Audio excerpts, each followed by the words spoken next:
Welcome to today's In the Know webinar session brought to you by our good friends at Max. We will be starting the presentations very shortly, but I just wanted to say welcome. We have quite a number of people who have been registered in the past and who've participated in our previous webinars, so welcome back to you. Plus, we also have quite a number of new participants, so welcome to all of you. This is being broadcast free of charge to anyone who wishes to watch. It's a product being developed and provided by the RSL and Services Clubs Association, and it is mainly targeted at New South Wales clubs, but we do know we have people registered to participate from other states and from other types of clubs and even from other types of venues. So you are all most welcome, and we're very happy to have you involved in our webinar. Today's session is on customer service strategies in the COVID world, and we have three excellent presenters for you, Michelle Pascoe, Morgan Stewart and Tanya Hill, and I'll introduce each of those presenters to you shortly. Just a couple of points. At the bottom of your screen, you'll see a box that says Q&A. During a presentation by one of the presenters, if you have a question, please type your question on that Q&A box. I will see it, and at the end of the presenter's main presentation, I will ask them the question or two. If we have a lot of questions, we may have to leave some of those questions till the end of all three presentations when we have another 5 or 10 minutes available to us. So please make use of that Q&A box if you have a question for each of the presenters. So firstly, it's my very great pleasure to welcome our first presenter, who is Michelle Pascoe, who is the CEO and founder of Optimum Operating Procedures and Services, or as we know it, OOPS. Michelle is one of the corporate partners of our association, and we are delighted to have her here with us today. Michelle is the queen of customer service in the New South Wales club industry. So you won't get a better presenter and a better set of information than we'll get from Michelle. So I will take down my slides and invite Michelle to open up her slides. Perfect. Well, thank you very much, Gary, for having me firstly, and to everybody, welcome. I don't know about you, but this year is not what I had planned, not only for myself and my company and my team, but for my clients, many of you, your teams and your patrons. So today I'm going to cover really quickly some really key areas that you need to be identifying, which you perhaps already have, but around customer service and the journey. But what I've been seeing mostly over the last few weeks is that so many people started off so strong when we first reopened, and complacency comes in, inconsistency, and over the last week, just that lack of that fine touch and that visual cleaning and all the things that we promised our patrons when we were welcoming them back. So I'm not here to hit you with a big stick, but I am here to remind you that is absolutely critical, particularly now where we are in New South Wales, as it's hovering above our heads with the more transmissions that are going around. So let me set off first with my slides. As I said, this is all about creating a memorable post-COVID customer experience journey, but memorable in all the positive ways, no negativity here. So how are you and how are your team exceeding, not just meeting, but actually exceeding the expectations of your patrons under these COVID policies? So I'm going to close my screen off because I like to be talking to you. So let me ask you, what have you got in place? Because that first impression is absolutely critical, isn't it? Because when we're thinking about that first impression, we've got to be thinking, yes, all the policies that need to be put in place, the signing in, ensuring that whether they're guests or members, or you're having a different sign-in process, that at your venue, we know exactly who is coming in. Therefore, we want to ensure that our frontline team are on high alert when it comes to the performance of a welcoming experience. As I said, not going into that negative speech. So it's not just about the tone and the words and the body languages, everything wrapped up and together. Because when people come to you, I mean, if you think about it, people are now thinking, oh, do I stay at home? Do I come out? You know, apart from the cold weather, when they come there, they want to see this bright, shining, first, you know, embrace from the welcoming staff member that you have at the front door, even if they are a security person. So it's the words they're using, the tone they're using, and the body language. And it's having that conversation with them, actually communicating how wonderful it is to see them. So I always train in 3 key areas. The first is to acknowledge that person, because when you're acknowledging them, there's also not only going to be the welcome, how are you side in, etc., but also acknowledging perhaps some little concerns that they may have, or the comments that they start having. Because I'm sure I don't have to remind you that many of your patrons, when they come in, they haven't seen your staff for so long, oh, they'll be loving to chat because you're part of the community. You know, you are everything to so many of the patrons that come to you. So they'll want to stand and chat for a while. But remembering, your frontline teams are there to provide an excellent customer service experience for everyone. And the longer they engage in conversation, it may start to spiral downwards because the negative conversation starts to come in. So let's get our frontline teams acknowledging them. Hi, how are you? And then we start to move them on. We redirect them and let them know what they are going to experience when they come into your venue. It's letting them know that this promotion's happening or this raffle's happening. But also remember, for many of you that have the membership programs, they could be a little bit concerned because they've missed out on their birthday vouchers or where their points are, etc. And believe me, I'm sure all of you have sent out emails to them, but let's be honest, it's like signage. Not everybody reads them. So that's where it's really critical for your frontline team to communicate with them, to assure them that they haven't missed out, and then move them on.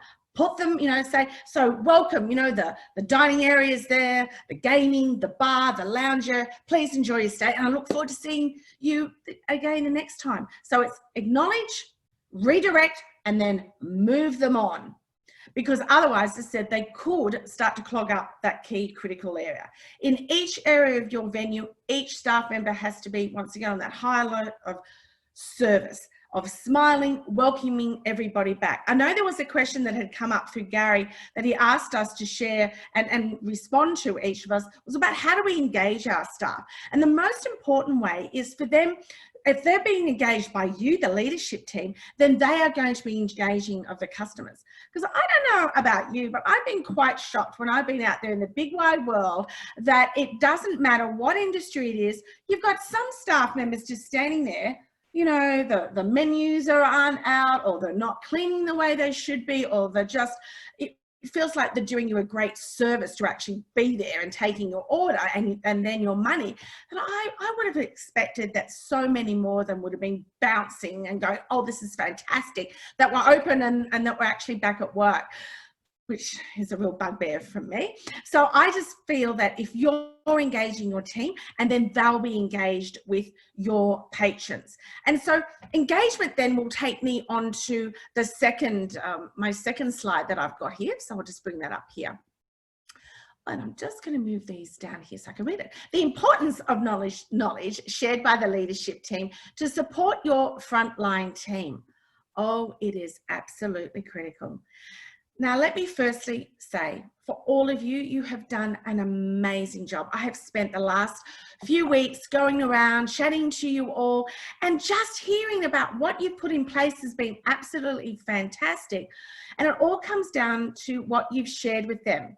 Because let's be honest, we've all got that grapevine, haven't we, in our organisations? And it has been absolutely rampant when, you know, staff aren't there all the time. So then they're making comments on their own private messages, where you as a leadership, first, you need to be all on the same page and you need to be supporting each other.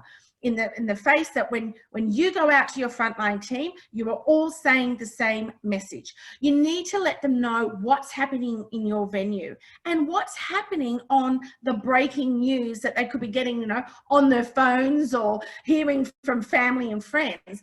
They need to know from you, because yes, you may have checked out the news, you know, multiple times during the day, but they haven't. So just make sure that you are always letting them know what you're putting in place. Because remember, your frontline team are there to provide that amazing customer experience. Your role as the leader and the leadership team, your team leaders, your supervisors, your DMs, your role is there to support them, but also to handle a lot of those concerns that perhaps your patrons have, because they are fearful. The other point I'd like to raise is that you need to be very open to your team.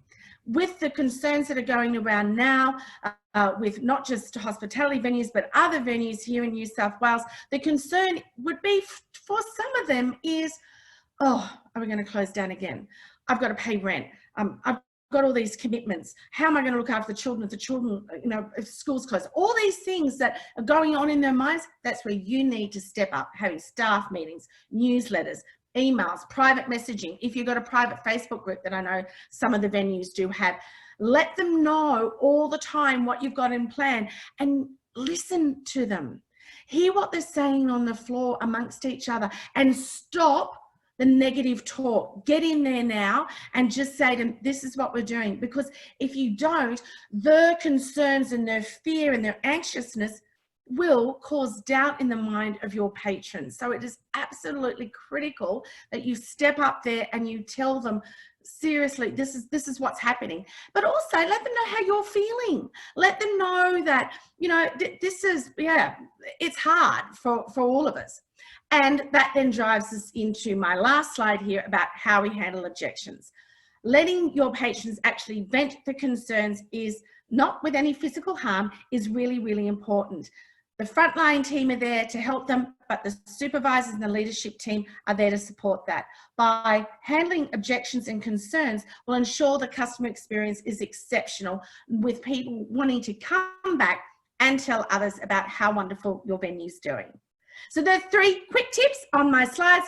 Questions, we may have to hold off till the end, but if you'd like to contact me for some further information, I know Gary's going to put up a little bit later, there's my contact details. But Gary, do we have any questions perhaps, or you've probably all been bamboozled with Yes, I do, Michelle. I have one from Greg.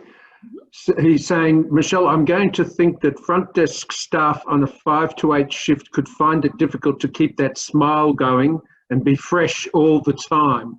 Should we be looking at regular rotation of 2 to 3 hour rotating shifts to assist our staff, particularly the front desk staff? Perhaps also provide them, this is a good suggestion, provide them with a screaming room for after their shift. I think it's a good idea if you've got the team and the capacity to do that. And why I'm saying that is that, you know, there's a lot of people in our community that aren't caring, but the majority of them are. So for those that aren't caring, they're really coming up and being quite confrontational to your frontline team, particularly there in reception. So if you can do that, Greg, by rotating them, that would be ideal. But also ensuring, as I said, that the leadership team are out on the floor, that are being really seen and coming out, because we all know we love our foyer staff, but sometimes we forget them because they're just like out there. So that's where it's really important for you and your leadership team to be out there as well. But yeah, I like the screaming room. It's better than having staff standing there, ignoring the patrons and gossiping or just, you know, bitching about a past patron or coughing or sneezing. So yeah, give them a room and rotate them. Sounds like a great plan. All right, well, thank you, Michelle. And as you can see, there's Michelle's contact details. If any of you want to follow up with Michelle on any of the points she's raised, she's more than willing to help every one of our venues. So there's her email address and her mobile phone number. Thank you. And I'll show that up again later. Thanks, Michelle. Thank you. Now I'm going to invite our next speaker, who is Morgan Stewart, the CEO of Club Taree. And I don't know if any of you were aware of just what fantastic work Morgan did all through the period that the club was closed. He provided a great story. He provides a great story of how he continued to engage with his club members and local people in the community all through the closure. And that, I think, has borne him some good fruit when he reopened, because he'd maintained that strong link and strong relationship with all of his regular patrons and customers. So Morgan Stewart, delighted to have you here and looking forward to hearing your presentation on how you've actually delivered that good customer service for your members. Thanks, Gary, and hello everybody. I appreciate the opportunity to be here today, to see you and have some sharing of some learnings that we've picked up along the way. So customer service and people management and being in the people business is obviously something we're very passionate about, something I'm passionate about. So without much further ado, and I'll leave you with the background shot of the golf course, which was from day before yesterday, before it started thumping down with rain. I'll just put my screen up and go through a bit of a PowerPoint preso for you guys, and look forward to any questions that you might have. So hopefully you can see that now. So it starts off with obviously the title, which is Customer Service Strategies in a COVID Crazy World, and I think that's the truth of it. It's crazy out there. We're in a time of great flux and change. And it's a time for patience and conversations and an interesting time out there in our world. So on the front there is the Hive Takeaway Restaurant, which used to be a functions restaurant. You'd walk across the hall from the functions kitchen to the car park, and the idea of doing takeaway food was something we'd been in love with for quite some time and been researching. There's our golf course, and there's me with one of our directors on Anzac Day. So there's plenty of touch points for us out there at the moment, and what we're calling the new normal. I think a lot of people are doing the same thing. So for us, we've had a long campaign of getting contact and signage and helping people understand and communicate with them some of the things that have to happen now, and getting them used to the changed world. And that big sticker there in the center, nothing says how far is 1.5 meters exactly, like having a 1.5 meter sticker right in the middle of your foyer. So if you're inside the sticker and you can see the next person in front of you, you're too close, so take a step back. We have a hand sanitisation program, table sanitisation, a COVID safe plan, a food safety plan, a partridge in a pear tree. All these things are there as outward measures of the seriousness to which we take the way that we do things now. And this table sanitised little signs is just a little cruise ship way of letting people know that we're taking things pretty seriously. There's the COVID Marshal. And then the last one is just a picture of how we're managing shared foods, or what used to be shared foods, in the function space. Now we have individual packaging of items, and that's just an idea of how we're doing that. So the first slide is just a control, delete, reset, which I think is probably the truth of the matter, which is to say, as much as things change, they stay the same, but not really. We're in a world of flux, but some of the things that stay the same are that customer experience and engagement still starts in the car park. So one of the things we've done during this COVID craziness is have our people out under JobKeeper cleaning, the club, gurneying footpaths, putting sound systems out there so people can hear speakers, making sure gardens are clean and tidy, hedges are trimmed, all the front-facing things that people see when they first arrive at your property, to give them a sense that everything's going to be okay. And then that carries into the foyer, as Michelle's quite rightly pointed out. So we created an opportunity to reset and restart those service relationships, because what happened before is not what's happening now. Things are just a little different. So things seem the same, but things have changed. During the COVID shutdown, we had a chance to keep in touch with our patrons, as Gary pointed out. We pivoted pretty quickly and opened up this Hive Takeaway Restaurant. And we were in touch with 750 to 1,000 people a week through the takeaway food option, which ran 5 nights a week. Concurrently to that, we had golf, which ran the whole time, which was an interesting time for change management. Nothing says you can't drink beer around the golf course when it's supposed to be exercise, not socialising. So golf was one of the few lucky sports that was allowed to continue as exercise. So we're pretty happy around that. But what we've done is use the cover of COVID to change and adapt from what happened before into the new normal. And that just hasn't stopped at customer service and how we engage and speak with people. We've taken the chance to do some changes in Foodland. So examples of that are we're doing lunch 7 days a week and dinner 3 nights a week. So we've taken the chance to break the social covenant of being in food 7 days, 7 nights, keeping the whole band running. But principally, we're using safety and assurance as a way to let people know that everything's going to be okay. We all know that in food, the eyes buy, so perception becomes reality because people learn through repetition. So it's really important that the messaging and the things that they see and that every person is checked, because we've all been on the end of that scenario where someone manages to sneak in and then the members try and hang you out to dry because of one person. That happened one time 3 weeks ago. Because in the end, we're still on the same discretionary spend market we always ever were. There's still 16,000 people in Taree, and there's still 5 clubs and 4 pubs. So there's lots of opportunity for people to do whatever they like. So what we're doing is talking a lot about emotional intelligence, and that starts with self-awareness, which is recognizing those hot buttons, you know, about returning to work and dealing with people again and coming out of that COVID hibernation and COVID sleepiness. And there's an increased anxiety and a hypervigilance. And for us up here in the valley, we've been through the bushfires and the phone pinging every 5 minutes when there was an alert, when there was a fire near us. So people are hypervigilant. They're seeing the TVs running, they're seeing news on social media, they're seeing some of the mixed information that comes out. So people are hypervigilant. You know, we need to be mindful of that. And part of that is knowing that that's going to happen and then having a strategy in place to deal with it. Because knowing it's happening and it actually happening are 2 different things. And the old story of knowing you have a problem is half the battle. You're halfway to dealing with it is how we're managing that as well through self-regulating. So motivation is about having clear goals. Come to work and have a commitment to being positive. Try and be a glass half full person. You know, think to the future. You know, people saying, oh, it was unbelievable that you guys were closed, and we reply back straight away with, yeah, but we're open and it's great to be back in the community. So all our message outbound was all about positivity and letting people know that everything's going to be okay, and that while things change, some things stay exactly the same.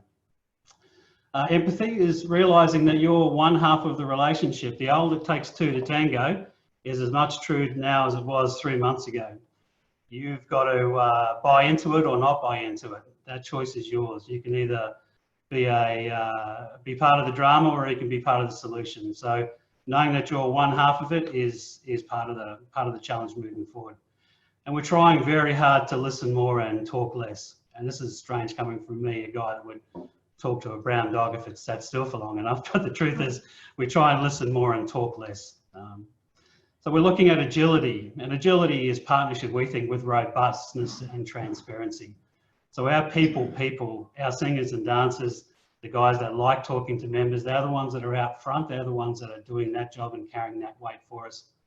And with that carrying of weight, we acknowledge that we talk to people often about our employee assistance program, because talking to people and listening to their stories and hearing their journey and then trying to reshape that message into how that's going in the club, that's a bit of heavy lifting. So we acknowledge that, and we use our employee assistance program where we can. Being a tour guide, not a travel agent, is a scenario I've talked about a few times. You know, tour guides lead. Travel agents sell you on the destination. And I think as club managers, we sometimes sit in the middle of those things. We're telling people where we're going, and then we also have to think about being there on the ground, because we think COVID is a leadership and comms opportunity where we can get down and be with our people and be present with them and lead them on this journey, not micromanage them and be there from sun up to sundown like rookie operations managers, but actually have a mixed view of being with our people and helping them get to where we want them to be while communicating the destination to membership, which is all about really having a clear strategy and then sticking to it, because your front-facing people are the ones who are going to communicate it, and then we have to communicate it with them and communicate it thoroughly. Because as much as I talk about strategy, and I'll talk about strategy all day and all night, our frontline people are the ones that actually principally own it. They're the people talking to the customers. So the messages have to be simple and consistent and thorough. So we make sure that our managers, our frontline guys, our customer service managers, are patient and agile and are happy to talk with people about how things are going, to listen and to redirect. You know, we are accidental counsellors. It's not our job to fix the issues of things. It's about recognising that if you need a hand or you actually really do need to have a chat, that we're happy to redirect you to where things need to go and where assistance and expert assistance is available to you. So we try and do that with shift briefings. Michelle talked about closed Facebook groups. We've got one called #TeamAwesome, which is how we view ourselves. And we use that often to talk to people about things that are going on around the place. Change management is an interesting one. You've got to be available and be part of change management because things are changing, but you've got to own it. So you've got to think that through, right from how the members will see that to how the visitors will see it. You've got to think about what that strategy is. You've got to communicate it up to the board and down to the staff and then out to the members. So it's a bit of a circle of life discussion, communicating up and down. But you've got to communicate it often, you've got to own it. People struggle with change. People like talking about change, you know, and I think we hear that often. Oh, we like change and it's good that things are happening, but then asking them to actually change is when the rubber hits the road. And I think that's where the difficulty comes. So you've got to be patient, you know, because now more than ever, we've got to celebrate the small wins. There's not going to be a parade and a celebration and fireworks every day at the end of shift. We're not going to stand around and have a group hug every day and talk about how awesome it's been. But we've got to take the chance to go, look, that went really well. I'm really pleased. And that was a good win. And then we communicate those small wins out. So we've got to plan strongly. We've got to be agile and we've got to talk often. We use social media a lot up here, but our key demographic, you know, much like my former colleagues at Blacktown, the two local papers are often the very best way to talk to people, the Sun and the Advocate in Blacktown's case. In our case here, it's the Great Lake Advocates, the Wingham Chronicle. People will pick up a paper because if they have a smartphone, it may only be for the book face to keep up with pictures from the grandkids. They may not want to be communicated with by email. So we've got to take our channels. We've got to be consistent with our people and we've got to be consistent with our messages.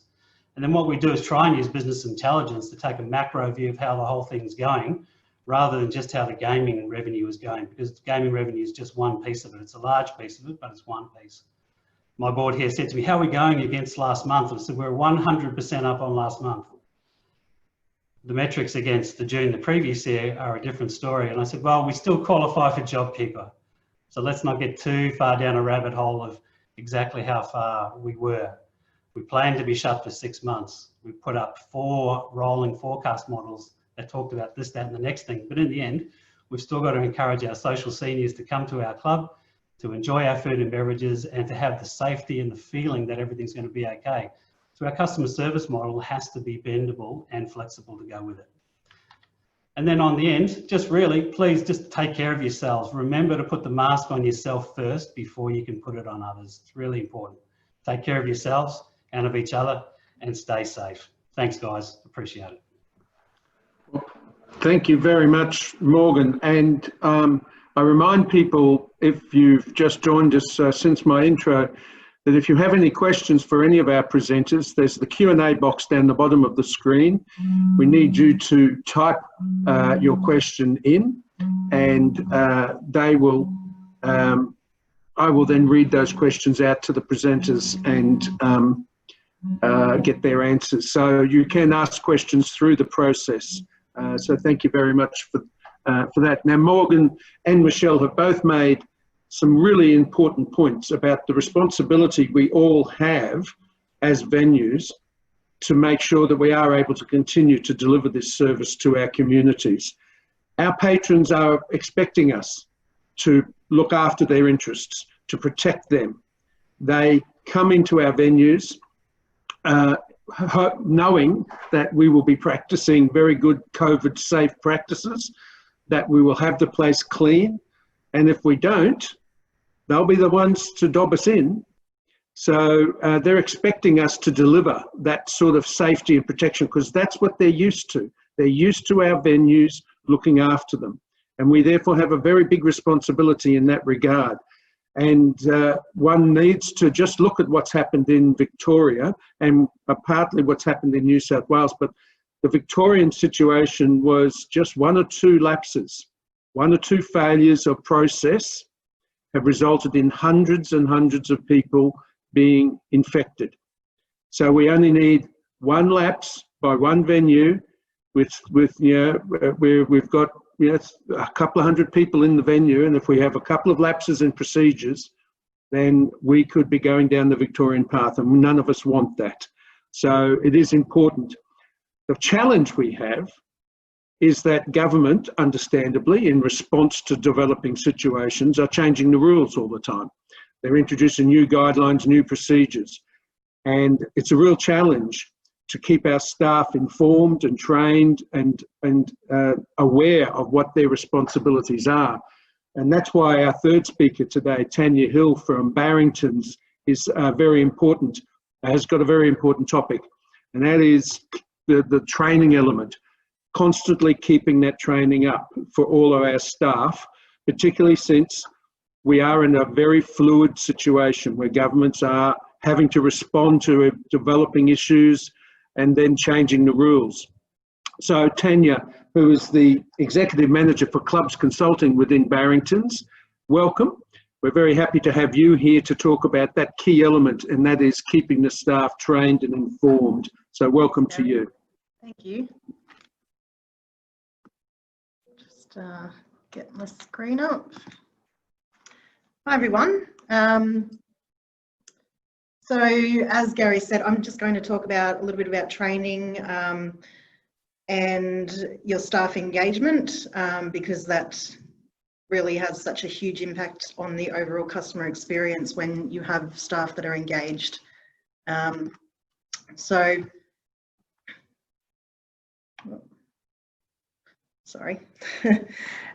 start off with, it's the most important thing to start with to be able to communicate with your staff and train them is to keep yourself up to date on all of the changes to the rules and regulations. You need to be proactive on this and not reactive. Get the reliable information that you can, the most up-to-date information. Keep abreast of changes that are happening elsewhere that might end up impacting on your business. So just because it's not directly happening in your area, if you keep an eye on what's happening with trends in other places, rule changes that are going on elsewhere, that can get you on the front foot to what might happen down the track for you. So connecting with some industry forums and news sites. So obviously being here part of a webinar, you're already engaging in that type of thing. There's some websites there. I'm sure we all have our trusted sites where we go to get information. There's plenty of too much information out there, I think, at the moment, and we're constantly barraged, on the news with so much, and we've got to decipher that. And it's confusing for us. You can just imagine how confused some of the staff would be, not understanding the difference between jurisdictions and the changes and what it means for them and their workplace and their jobs. We really need to decipher that information and then clearly communicate it to them. Sorry. So just on that, so ongoing staff engagement and training.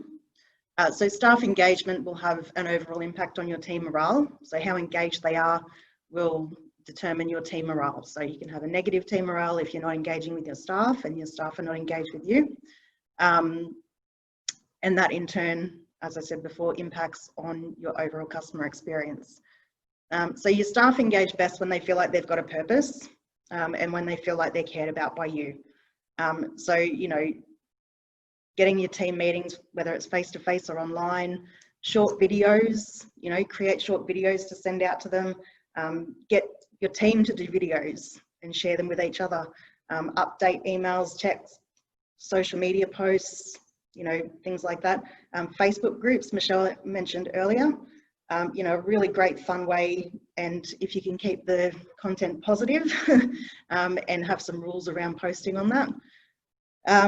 Sharing real up-to-date information about the business and the challenges being faced. So be honest with them about what's going on. Be clear and direct in your communication. Okay.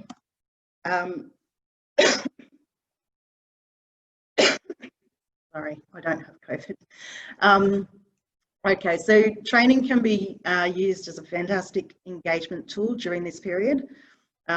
It can give your staff a sense of purpose and self-worth during this time of uncertainty.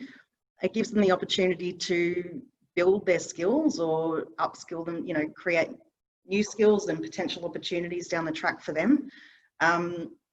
Topical training relevant to COVID, so doing your COVID safe practices. There's the generic version on New South Wales Health where you can get a certificate at the end of it. Barrington's put out a WHS and COVID training program free to the industry. You get a certificate at the end of that. So get all of your staff engaged in this.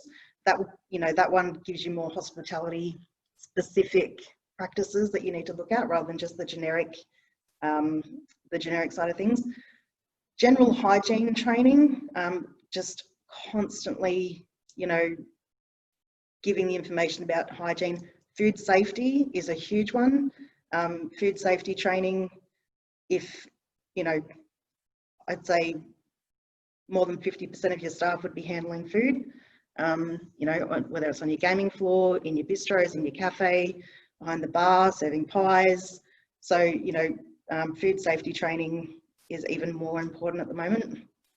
And then upskilling for potential job opportunities down the track or, growth in their career. So certificate training, customer service training, obviously that's, the key for what we're doing in the hospitality industry. So constant customer service training, but, get them into some certificate training. While clubs were closed, that was a really great opportunity. We saw quite a few people enrolling into diploma courses, certificate 4 courses, just upskilling themselves, doing online training, getting their certificates so that, this time wasn't wasted for them. Personal development. Mental health awareness training is probably something that's really relevant right now. It has been relevant for quite some time, but more so now with all the anxieties and everything going on with COVID, and people losing their jobs, losing income, so many, crazy things happening out there in the economy. So it's something that we probably need to have a look at providing more of in the business, and coping strategies around those anxieties. So giving them practical tools to help them deal with their anxieties on a daily basis. Podcasts and YouTube, getting on there, doesn't have to necessarily be related to the job that they're doing. So share some podcasts and YouTube videos. It can be related to what they're doing. So practical skills videos, if you can't actually get them in, depending on what's going on, you might, share videos. They can upskill in that way, and then when they can come into the venue, they can practice that. So utilising technology to communicate new information and engage with your staff. So memos and emails are no longer the most effective ways to communicate with a large staff workforce, particularly in the hospitality industry where it is quite transient, and then you've got a large percentage of that workforce that aren't necessarily in every day to look at memos, or don't have access to their emails, or maybe don't even have a work email. We don't know how often they check their personal emails. So using online communication platforms really is such a great way to go these days. Facebook groups, if you can moderate that and control, make sure that there's not all the negative chat going on, that's a really, really positive way to be able to communicate. And, pretty much everyone is on Facebook, so you've got that right at their fingertips. They're, on it, looking at it, they get the notification. You can then see when people have seen things. So if you're sharing information that's relevant to the business, about membership draws are starting back up again, you want everyone to get that information right now so then they can share that with your customers. So if you can post that on your socials, they can see it. The next shift they come in for, it might be later that day, that they've already seen it. Well, you can check that on there and see if they've seen it. So I've put a list of some online communication platforms there. Some of them are more related to project management. Some of them are more about online meetings. So, you know, it really depends on what your communication style is and what you're looking to get out of it, and what you need it for. So I encourage you to have a look at a few of those. There's many, many more available. So yeah, you've just got to find the right fit for your team and your workplace. So yeah, as we've already spoken about, it's information overload. There's so many changes happening in such a short period of time. It really can become very confusing for your team.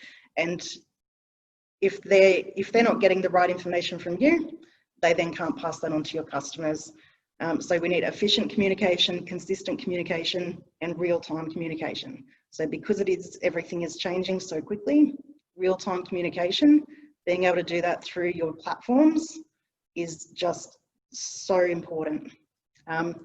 Miscommunication and inconsistent communication is often the cause of bad customer service or bad customer experience. So, you know, your staff member might think they're doing the right thing because they read a memo that came out a week ago telling them that, you know, the closing times are changing and that then has changed, but they've seen an old memo and they've given the wrong information to your customers when they've called or when they've spoken to them. So just a little example, but you know, that's why the real-time communication is so important. Be consistent. And that's also, my contact details are up there. There is a list of services that we provide at Barrington's, but if you are interested in getting your staff engaged in some training, if you haven't seen the free COVID and WHS training, please send me an email or give me a call, and we'll get that out to you so your staff can jump on and do that. Thank you very much, Tanya. Can I ask a question or two? The training courses that you listed on that slide, are they all online? Majority are, yes. Okay. Yeah. The other issue, I thought your mental health awareness course suggestion was a very important one. Particularly, I would have thought for the management team in venues, being aware of and being able to identify where staff may be experiencing some anxiety or some other mental health issues. Is the course designed for management? So this isn't actually a course that we provide at this stage. So that was just a suggestion around. So I would encourage you to get in contact with Beyond Blue or any of those organisations that can help with. They can provide some training around that. Yeah. Well, we did have a program actually running earlier this year and at the end of last year with Lifeline. So maybe we can get some more information out again about that Lifeline program, because I do think this is going to be a very important responsibility of our venues and their management, is to be aware of them, of the anxiety, because we are placing our staff in front of customers, and there is in their heads a risk that they could catch the disease from their engagement, and we need to be aware of that anxiety and the impact that may well have on their performance, etc. So a very important issue, I would think. I'll just put my slides back up now so that you all can see the contact details of the three presenters, again, for your information. I think those presentations were all excellent. So thank you very much, Michelle, Morgan and Tanya. And if you want to contact any of our presenters, that's their email address and their mobile phone number. They welcome any contact from any of you if you have further questions. We will have this presentation uploaded. We've recorded the presentation today. It will be available on our website, and we will also send it out to everyone who was registered today and in previous webinars. You'll get an email with the link to be able to download and watch this presentation again, or if you have other colleagues or team members you wish to show the presentation to, you're most welcome to do so. We encourage you to, if you have a request for the slides from any presenters, please get in contact with us. We are happy to share those slides. All three presenters are more than happy to share their presentations with you. So please contact me and we can make sure that we send those to each of you. Next week, our topic is on staff redundancies and how to manage them. We hope that's not going to be a major issue, but we do fear that it is going to be something that many of our venues are going to have to consider, particularly as we move towards September, the end of JobKeeper, if it does end at that time. At the moment, we don't know, and we can't wait. You know, we need to be starting to think about this now. I believe the Federal Treasurer, Josh Frydenberg, will be announcing something on the 23rd of July about what's going to happen with JobKeeper and other financial support for employment. But we encourage you to register for this webinar on the 29th of July, where we'll have three presenters who have the understanding of examining your finances to see whether this is going to be an issue for you, whether you do need to actually consider staff redundancies, what are your legal obligations on staff redundancies, and then how do you look after your staff, particularly if you've had longer term staff that you've had to let go through redundancy, what sort of support and advice and assistance you should be providing to them as they depart so that they can gain further employment elsewhere. So that's the next webinar on Wednesday, the 29th of July at 1 p.m. But again, thank you very much to Michelle Pascoe, Morgan Stewart and Tanya Hill for your excellent presentations today. We very much enjoyed them. And thank you to everyone who has been watching the presentation today. And we look forward to your joining us again in 2 weeks' time. Thank you.